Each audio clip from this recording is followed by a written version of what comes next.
E na manhã desta sexta-feira, a Polícia Judiciária Civil do município de Campo Verde encerrou o inquérito do último latrocínio registrado aqui no município, no bairro Jardim América. Segundo o delegado Felipe Pinho, ambos os suspeitos que já estão detidos planejaram e executaram o crime, que desde o início tinha intenção de tirar a vida da vítima. Concluímos ontem, durante o feriado aqui, passamos o feriado todo na delegacia para poder reunir e coletar tudo aquilo que a gente já tinha levantado, todas as provas e elementos. A perícia ontem mesmo terminou às 17h43, foi feita a assinatura dela. Então, alguns elementos ainda não foram coligidos, mas com tudo que a gente conseguiu levantar até agora, finalmente nós podemos dizer que sim, foi um caso de latrocínio, infelizmente. Foi um caso premeditado, né, de latrocínio. Já fizeram tudo isso pensando em matar para subtrair os bens da vítima natal. Verificamos que eles planejaram com muita meticulosidade toda essa situação. Durante esse planejamento, eles tentaram, né, usar uma corda para simular um suicídio. Todavia, por algum motivo que nós ainda desconhecemos, esse fato não foi realizado dessa forma, acabou sendo usado o instrumento pérfuro cortante, pérfuro contundente, para poder realizar o homicídio. Mas desde o início, era um latrocínio. A gente conseguiu recuperar uma nota, né, que estava dentro do aparelho telefônico de um dos autores, que dizia como vai matar ele, né? Literalmente essa era a frase, como vai matar ele, e embaixo dizia que seria simulado um suicídio depois que ele passasse todos os Pix e as senhas. No dia 19, eles tinham diversas conversas, né? Eles conversavam há muito tempo, mais de ano de conversa tem ali no telefone. Essas conversas, ele chamava de Natalzinho, se referia ao Natal como Natalzinho, então eles tinham uma proximidade, combinavam como eles iam trabalhar, que dia que eles iam trabalhar, de que forma eles iam trabalhar, então sempre estavam ali juntos.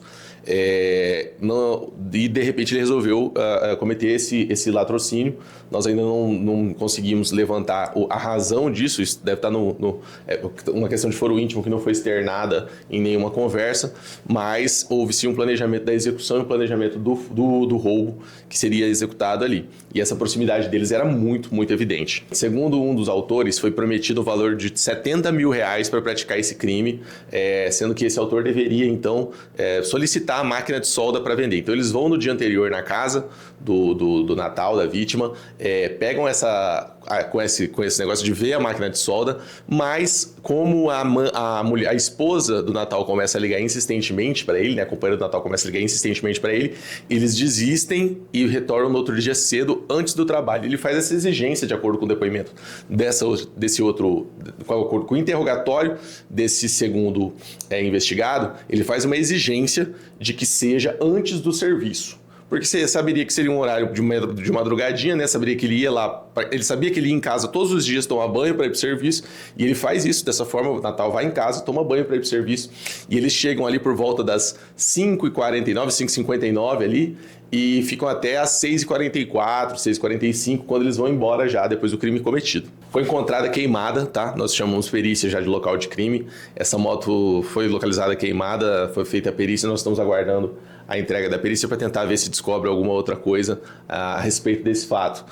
Mas não era a moto o objeto do crime, isso é muito importante frisar. Desde o início, até pela conversa que está, pela nota que foi encontrada no celular de um dos autores, está expresso, né, que nós vamos pegar as senhas, ou seja, eles queriam as contas bancárias. E o valor também prometido, segundo um dos autores pelo outro, era de R$70 mil.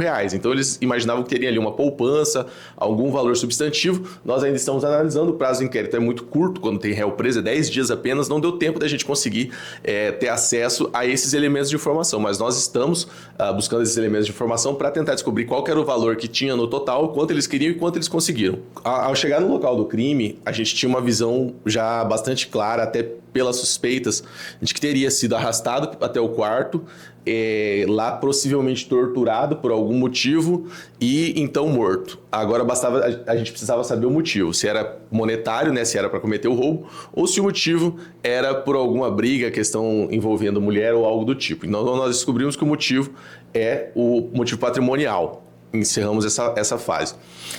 Mas desde o início que nós chegamos ali no local do crime, ficou muito evidente que ele foi arrebatado para dentro do quarto, lá dentro do quarto foi amarrado e após ter sido amarrado, morto. Ele foi morto com mais de 20 golpes de instrumento pérfuro cortante ou contundente, um fatal no coração, não sabemos se foi esse exatamente que causou a hemorragia aguda, mas ele foi por hemorragia aguda, né, que ocasionou a morte, e dessa forma mais de 20 golpes, ou seja, há requisito de crueldade, nós colocamos isso no nosso relatório e entregamos todo esse produto já ao Poder Judiciário ontem por volta das 4 da tarde. Com toda certeza ambos sabiam, porque eles vinham se reunindo, né, dia após dia na residência de um dos suspeitos.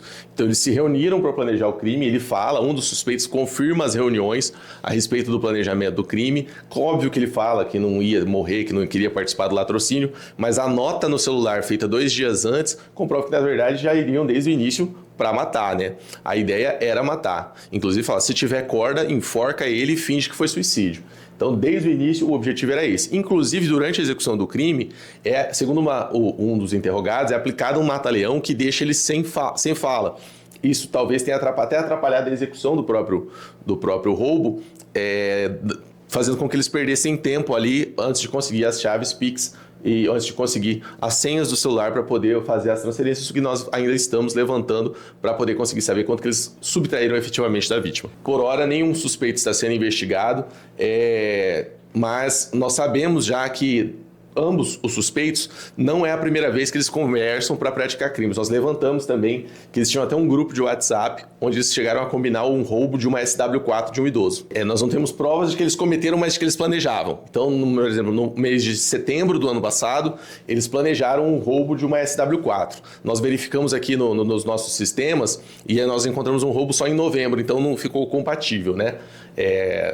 Tá, e nós perdemos essa linha, então não temos provas de que a SW4 foi roubada, mas sabemos que eles já vinham planejando. Isso quebra também a tese de um dos interrogados, de que ele só foi lá para ver a máquina de solda. Ora, ele foi o mentor do primeiro roubo da SW4, ele ficou instigando a fazer o roubo. Então, tanto um suspeito quanto o outro suspeito, eles tinham uma compactuação, uma cumplicidade no planejamento dos delitos. Pelo requinte de crueldade e tudo mais que foi carreado ali nos autos, a pena mínima é de 20 anos, a pena máxima é de 30 anos para o crime de latrocínio. Nós, analisando outros casos similares, vimos aí que a pena não costuma ficar na pena base, né? Ela começa a subir um pouquinho. Então, 20 anos vai ser um pouco a mais de 20 anos. Não podemos criar expectativa de pena, mas deve ser acima de 20 anos com toda certeza, não deve chegar na pena máxima de 30 porque não tem tantos elementos assim para poder chegar na pena máxima. Todos os interrogados, na hora do seu interrogatório, contam a sua versão dos fatos.